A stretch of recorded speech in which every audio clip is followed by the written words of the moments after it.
on each one so people will avoid that point. And then when you finish the whole area, you put a half a block of TNT near each one with a cap, and you connect them all with wires, and then you run the wire.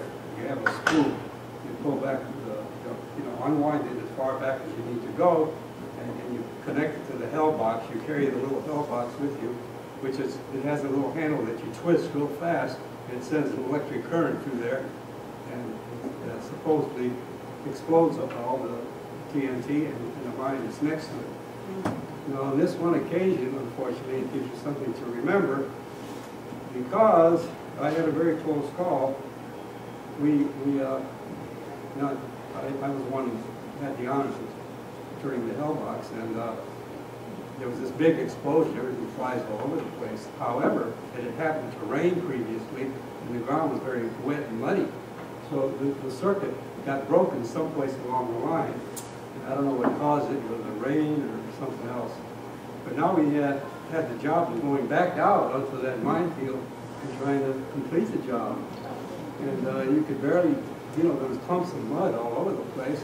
And you could see some wires here and there, so you try to trace the wires. So we were standing out there, about, I don't know, 3 or 4 guys and the lieutenant, trying to figure out how we're going to handle this situation, and all of a sudden, I heard the lieutenant say, and I'll never forget this, "Charis, I wouldn't move if I were you." And I just stopped. He said, "You're standing on a mine." So I just backed up very, very slowly, and I guess nothing happened at that moment.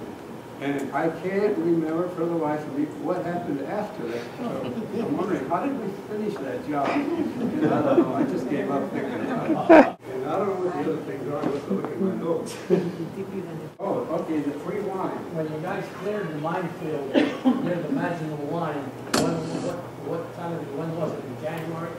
Oh, this has got to be January, yeah. And you cleared it for us. Well, I have no idea. I can't say. I don't know that it was the Maginal Line, but I assume it might be. I don't know the location of it. I can remember something like ethanol, but I don't know if we were... Alsace-Lorraine. Yeah, you were the 3rd. Oh, I didn't mention it. Thank you. We were in the 7th Army, and the 3rd Army was right next to us, because I used to see your what is it, Rainbow Division? I have no idea. I can't say where we were. Then the other thing I should bring up here, which is kind of interesting, the free wine. Did you guys get that free wine? There was rumors went around that we had captured a barge or a riverboat, whatever it was, loaded with wine. You could, help yourself to as much as wine as you want. Well, I don't know who went after the wine, but we ended up with a couple of cases on our truck.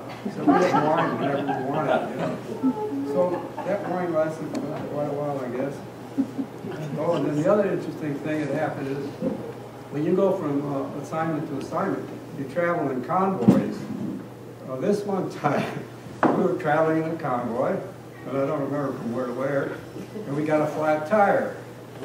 So we had to stop to change the tire, right? Well, it took quite a while to change the tire, because by the time we finished, there was no convoy in sight. And we had no idea, where to go. Well, we started out, obviously, the way we were going, and somewhere along the way, they must have met some crossroads, and of course, the men in the back, we don't know what the guys in the front are talking about. Well, we went, never saw anybody. We were probably lost. Finally, we came across a concentration camp, and these people said, "You're the first Americans we've seen."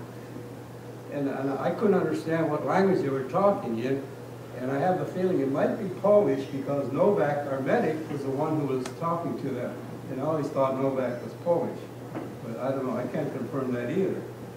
But anyway, the people didn't look that bad. They weren't starving. They didn't have a lot to eat. I think they had bread and cheese, something like that. And we helped, we gave them some of our wine.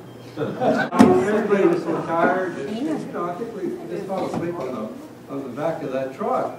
And then when we woke up, we figured, well, we better find the rest of the outfits. So we turned around and went back, and we drove, waiting to see some American troops.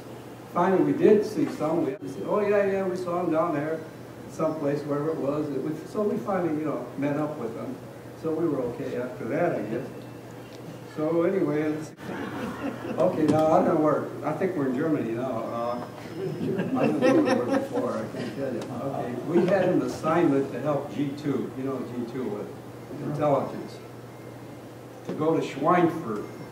Schweinfurt was famous because, you were probably there. Ball bearing. The ball bearing factory. The Germans were advanced more supposedly than we were in ball bearings, so our intelligence wanted to find out what they knew that we didn't know. So they asked some of us to go with them. And I don't know how many there were. There weren't very many. It might have been about a squad, you know, just one truck of guys. And we went there, and we had to find a place to live. So we lived in, I found this book that I had, the little black book. That came in handy. That's why I picked it up in Schweinfurt. Because we had to find a place to live, so we took up residence in Frankenstrasse 23. Home of director George Shilgan. And I said, "Your very beautiful home." Okay, so here's what happened. That was where we lived. But we had to go to the factory to do the work that G2 wanted us to do. And basically our assignment was two things. Go through where the desks are. If any desks are closed, make sure you open them so when we go through, we don't have to stop to open, unlock them or whatever. So he went through the desks. The other thing is if you find any safes, make sure you blow them open so we don't have to fudge, waste time with that. So those were the two assignments. And in going through the desks, of course, I liberated a slide rule, and I also, got a magnifying glass. And when I was in Mr. Shilgan, I still got the slide rule. The trouble is the directions are in German. I can show it to you. I was going to bring it tonight, but I figured, who's interested in a slide rule? And then the other thing was when I was in Mr. Shilgan's house, in his desk he had this little book. I said, hey, this is a great book to keep notes in, because I didn't have anything to keep notes on. So from that day on, I had a notebook, so I can read you. I think it's worthwhile taking the time, if Gus doesn't mind, to read you some of these things. Okay, I picked up this book, obviously, before I started writing, because I said, this is the interesting thing. My first entry is Wednesday, April the 18th, 1945. Still in Schweinfurt, which means still means we were there earlier, right? Some 65th Infantry Spanish boys next door. We moved into Frankenstrasse 23, I said that. Home of director George Shilgan, very beautiful home. Okay, I said, wrote a letter home today, not mailed. Dug fire pit and latrine. Pulled guard last night from midnight to 3 a.m. I'm also on guard today. Everyone is wearing silk top hats. Had a shower yesterday. Oh, that's, boys have motorbikes and bicycles. Still separated from company. These are all consecutive. For 18 days I have consecutive notes. After that, nothing again. Still at same place. Rumor of moving tonight. Pulled guard last night, 10 p.m. to 2 a.m. Studying map of northern France, trying to find present location of Mary's uncle. I should explain, Mary Fundukas was a friend back in Akron. Her mother and my mother were very good friends, and she wrote me a letter once and said that her mother had a brother who lived in France, and she gave me his address and said if I ever had the opportunity to look him up, that would be great.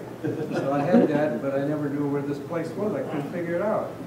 Because part of the address was set.o. And I figured, what in the heck is that? It took me a long time, but some of you probably know. Yeah, you probably know. Okay. Anyway, it's saying it was. And, okay, Gus gave you the sign. Okay, nice.